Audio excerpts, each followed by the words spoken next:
오늘 함께 나눌 하나님의 말씀은 요한복음 20장입니다.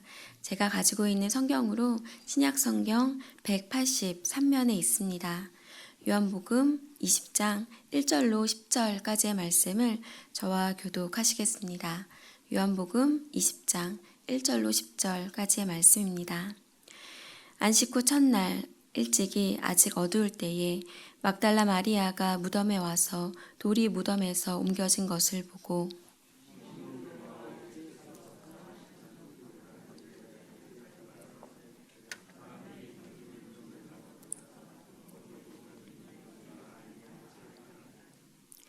베드로와 그 다른 제자가 나가서 무덤으로 갈새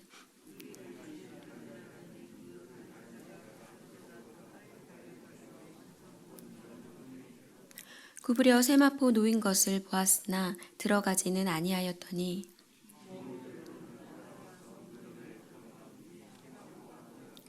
또 머리를 쌌던 수건은 세마포와 함께 놓이지 않고 딴 곳에 쌌던 대로 놓여 있더라.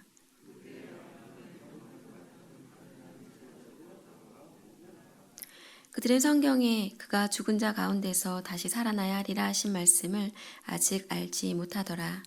이에 두 제자가 자기들의 집으로 돌아가니라. 아멘. 부활하신 주님을 찬양합니다. 사망 권세 이기신 주님을 찬양합니다.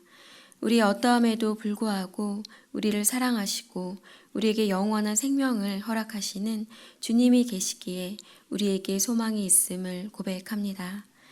대림절 첫 번째 주간을 지나며 다시 오실 주님을 바라고 고대함으로 주님 앞에 나아갑니다. 말씀을 통하여 들려주실 주의 음성에 감사드리며 이 모든 말씀 살아계신 우리 주 예수 그리스도 이름으로 기도드립니다. 아멘. 이 땅에 하나님의 아들로 신으로 오신 예수 그리스도에 대한 기록을 한 요한복음을 함께 나누고 있습니다. 요한복음은 다른 공간복음과는 다르게 조금은 다른 측면으로, 다른 관점으로 예수님의 신성을 더욱 부각해서 기록한 것을 볼 수 있습니다. 요한복음은 그 기록 시기도 가장 후대에 기록되어 있습니다. 사도 요한이 이 요한복음을 기록할 그 당시에는 영지주의가 유행하고 있었습니다. 영지주의는 육은 악하고 영은 선하다라고 생각하는 것입니다. 때문에 사람들은 악한 육에 선한 영이 거할 수 없다라고 생각했기 때문에 예수님의 성육신을 부인하였습니다. 때문에 사도 요한은 이러한 그들의 생각을 반박하기 위해서 예수님은 하나님의 아들이시다라는 것을 증명하기 위해서 요한복음을 기록합니다. 이 요한복음의 기록 목적은 31절에 기록되어 있습니다. 오직 이것을 기록함은 너희로 예수께서 하나님의 아들 그리스도이심을 믿게 하려 함이요 또 너희로 믿고 그 이름을 힘입어 생명을 얻게 하려 함이니라. 21장으로 구성된 요한복음은 1장 18절까지가 프롤로그, 그리고 이후부터 12장까지가 기적의 책, 표적의 책이라고 불립니다. 그리고 13장부터 20장까지는 영광의 책, 그리고 21장이 에필로그로 구성되어 있습니다. 오늘 함께 나눌 20장은 영광의 책의 마지막 장입니다. 부활의 아침이 밝았습니다. 아직 새벽이 밝기도 전 어두운 그 새벽에 막달라 마리아는 예수님을 그리워하면서 그 무덤을 찾게 됩니다. 무덤에 가 보았을 때 무덤 입구를 막았던 그 돌이 굴려진 것을 보고 막달라 마리아는 베드로와 요한에게 달려가 그 사실을 전하게 됩니다. 이 소식을 들은 베드로와 요한은 달려갔고 먼저 도착한 요한은 들어가 보지 않았지만 베드로가 무덤에 들어갔을 때 거기에는 예수님의 시신은 놓여있지 않고 예수님을 쌌던 세마포와 그 머리를 쌌던 수건이 잘 개어져 놓여져 있는 것을 보게 됩니다. 그들은 베드로와 요한은 그 모습을 보고 나서 각자의 집으로 돌아갔지만 막달라 마리아는 차마 그곳을 떠나지 못한 채 울고 있었습니다. 그들이 떠나고 난 이후에야 막달라 마리아가 몸을 구부려 무덤 안을 들여다보게 되었고 그곳에는 흰옷 입은 두 천사가 있는 것을 봅니다. 12절로 13절입니다. 흰옷 입은 두 천사가 예수의 시체에 누웠던 곳에 하나는 머리편에 하나는 발편에 앉았더라. 천사들이 이르되 여자여 어찌하여 우느냐. 이르되 사람들이 내 주님을 옮겨다가 어디 두었는지 내가 알지 못함이니이다. 베드로도 요한도 그리고 막달라 마리아도 예수님이 부활하셨다라고는 상상조차 하지 못하고 있음을 볼 수 있습니다. 마리아는 예수님의 시신을 사람들이 옮겼다라고 생각합니다. 그러한 마리아 앞에 예수님이 나타나십니다. 14절로 16절입니다. 이 말을 하고 뒤로 돌이켜 예수께서 서 계신 것을 보았으나 예수이신 줄은 알지 못하더라. 예수께서 이르시되 여자여 어찌하여 울며 누구를 찾느냐 하시니 마리아는 그가 동산지기인 줄 알고 이르되 주여 당신이 옮겼거든 어디 두었는지 내게 이르소서 그리하면 내가 가져가리이다. 예수께서 마리아야 하시거늘 마리아가 돌이켜 히브리 말로 라보니 하니 이는 선생님이라 하는 말이라. 동산지기다 라고 생각했던 예수님이 자신의 이름을 부르자 마리아는 라보니라고 예수님을 부릅니다. 라보니는 선생을 의미하는 뜻으로 가장 존경받는 사람들에게 불렀던 호칭입니다. 선생을 부르는 호칭은 라부, 랍비, 라보니의 세 가지 단계가 있습니다. 막달라 마리아는 라보니라고 예수님을 부르며 극존칭의 극존경심을 나타냄을 볼 수 있습니다. 예수님은 마리아에게 내가 내 아버지 곧 너희 아버지 내 하나님 곧 너희 하나님께로 올라간다 라고 제자들에게 알리라고 말씀하십니다. 예수님은 12 제자들 중에서 특별히 베드로, 야고보, 요한 이 세 제자를 데리고 특별한 이적을 행하시는 것을 성경을 통해서 우리는 볼 수 있습니다. 혈루증 걸린 여인을 고치실 때에 또한 변화산에서 변형될 때에 그리고 겟세마네 동산에서 기도하실 때에 이 베드로와 야고보와 요한은 그 자리에 있었습니다.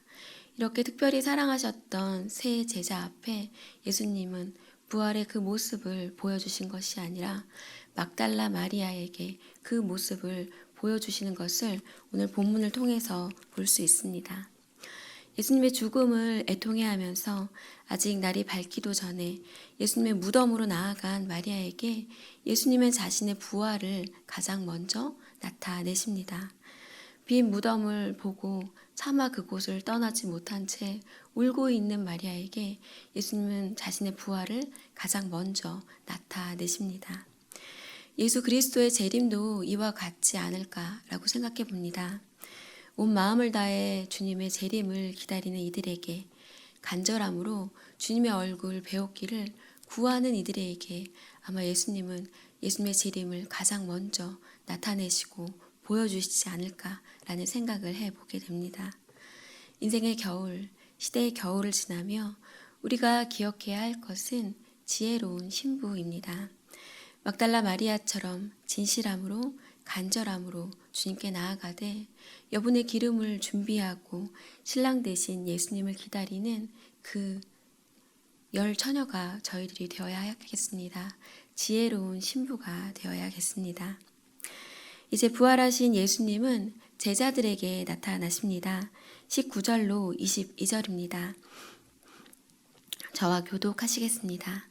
이날 곧 안식 후 첫날 저녁 때에 제자들이 유대인들을 두려워하여 모인 곳의 문들을 닫았더니 예수께서 오사 가운데 서서 이르시되 너희에게 평강이 있을지어다.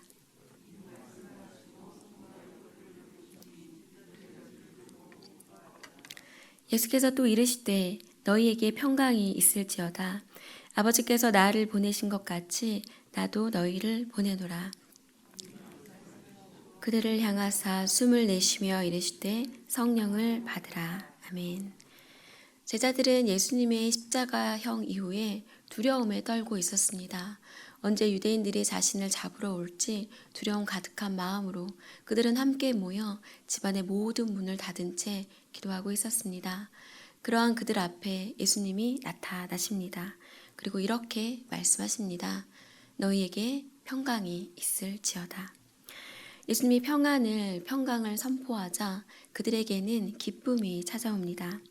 기뻐하고 있는 그들에게 예수님은 성령을 받으라 라고 말씀하십니다. 그리고 그들에게 사명을 주십니다. 23절입니다. 너희가 누구의 죄든지 사하면 사하여질 것이요 누구의 죄든지 그대로 두면 그대로 있으리라 하시니라. 제자들이 예수님에게 받은 사명은 죄 사함의 그 복음을 전하는 것이었습니다. 제자들이 전하는 복음인 예수님을 믿으면 그들의 죄가 사하여질 것이지만 그들이 전하는 복음을 듣고 믿지 아니한다면 그들의 죄가 그대로 있을 것입니다. 예수님은 제자들에게 이 사명, 복음을 전하여 사람들로 하여금 죄 사함을 누리게 할 것을 말씀하십니다. 그리고 이러한 사명을 그들에게 주시기 전에 몇 가지 일들을 하시는 것을 본문을 통해서 알 수 있습니다. 예수님은 가장 먼저 평안을 말씀하십니다. 주의 일들을 하는 이들에게 사명 이전에 먼저 평안이 있어야 함을 알려주십니다. 이것은 모세의 죽음 이후에 낙심해 있던 여호수아에게 하신 말씀과 같은 말씀임을 알 수 있습니다. 여호수아 1장 9절 말씀입니다. 내가 내게 명령한 것이 아니냐 강하고 담대하라 두려워하지 말며 놀라지 말라 내가 어디로 가든지 내 하나님 여호와가 너와 함께 하느니라 하시니라. 강하고 담대하라 두려워하지 말라 떨지 말라 놀라지 말라. 하나님은 여호수아에게 먼저 이렇게 말씀해 주셨습니다. 동시에 하나님이 너와 함께 할 것임을 약속해 주셨습니다. 이와 동일하게 예수님도 제자들에게 나타나셔서 평안을 선포하시고 성령을 받으라 라고 말씀하십니다. 우리의 힘이나 우리의 능력이나 우리의 권세가 아닌 하나님의 능력과 하나님의 권세 그리고 성령의 행하심입니다. 우리에게는 각자에게 맡기신 직분과 사명 그리고 돌봐야 할 영혼들이 있습니다. 때로는 그 사명이 너무나 버겁게 느껴지기도 힘겹게 여겨지기도 합니다. 그러한 때에 우리가 기억해야 할 것은 우리의 힘과 우리의 능력이 아니라 성령이 일하신다는 것입니다. 사명보다 먼저 우리 안에 평안이 있어야 합니다. 세상이 줄 수도 알 수도 없는 그 주님이 우리에게 허락하신 그 평안이 우리의 저 깊은 곳으로부터 채워질 때 그때에 우리가 하나님이 우리에게 맡기신 영혼들을 돌보고 우리의 사명을 행할 수 있음을 알 수 있습니다. 두 번째로 기억해야 할 것은 우리가 아닌 성령님이 일하신다는 것입니다. 내 힘이 아니라 내 안에 계신 성령님, 진리로 우리를 인도하시고 우리 옆에서 우리를 위하여 말할 수 없는 탄식함으로 간구하시고 기도하시는 성령님이 계시다는 것을 우리는 기억해야 할 것입니다. 그리고 그 성령님과 함께 동행할 때에 우리는 우리에게 맡기신 사명을 감당할 수 있습니다. 내 안에 평강과 성령을 가득 채운 다음에 그때에야 우리가 우리에게 맡기신 사명을 감당할 수 있음을 기억해야 할 것입니다. 내 힘이 아닌 나를 통해서 주님이 일하신다는 것을 기억해야 할 것입니다. 예수님이 제자들에게 나타나셨을 때에 그 자리에 없었던 도마는 예수님 손에 못자국에 내 손을 넣어보고 예수님 옆구리에 난 창자국에 내 손을 넣어보지 않고서는 나는 믿을 수 없다라고 이야기합니다. 그러한 도마 앞에 예수님이 나타나십니다. 26절로 29절입니다. 저와 교독하시겠습니다. 여드레를 지나서 제자들이 다시 집 안에 있을 때에 도마도 함께 있고 문들이 닫혔는데 예수께서 오사 가운데 서서 이르시되 너희에게 평강이 있을지어다 하시고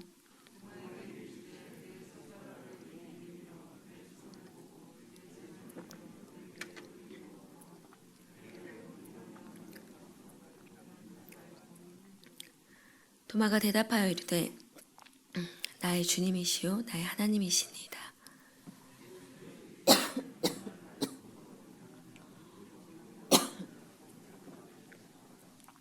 아멘. 이번에도 예수님은 제자들에게 평강을 선포하십니다. 그리고 도마에게 자신의 손에 난 그 못자국에 손을 넣어보라 말씀하시고 옆구리에 난 창자국에 손을 넣어보라고 말씀하십니다.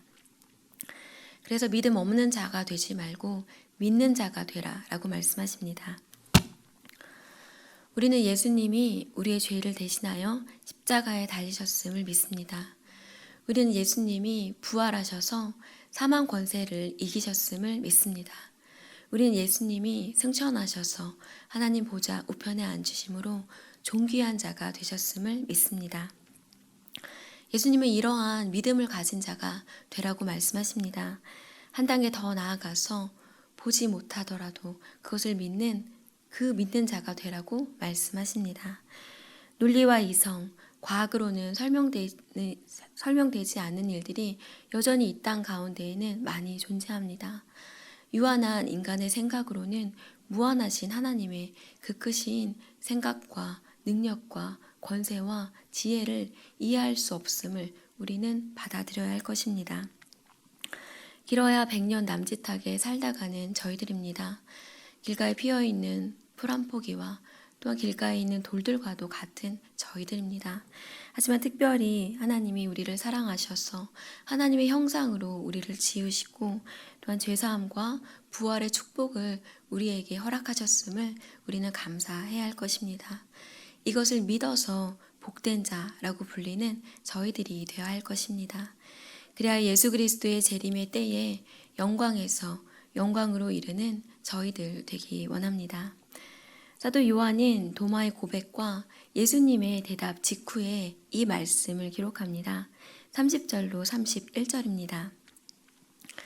예수께서 제자들 앞에서 이 책에 기록되지 아니한 다른 표적도 많이 행하셨으나 오직 이것을 기록함은 너희로 예수께서 하나님의 아들 그리스도이심을 믿게 하려 함이요 또 너희로 믿고 그 이름을 힘입어 생명을 얻게 하려 함이니라.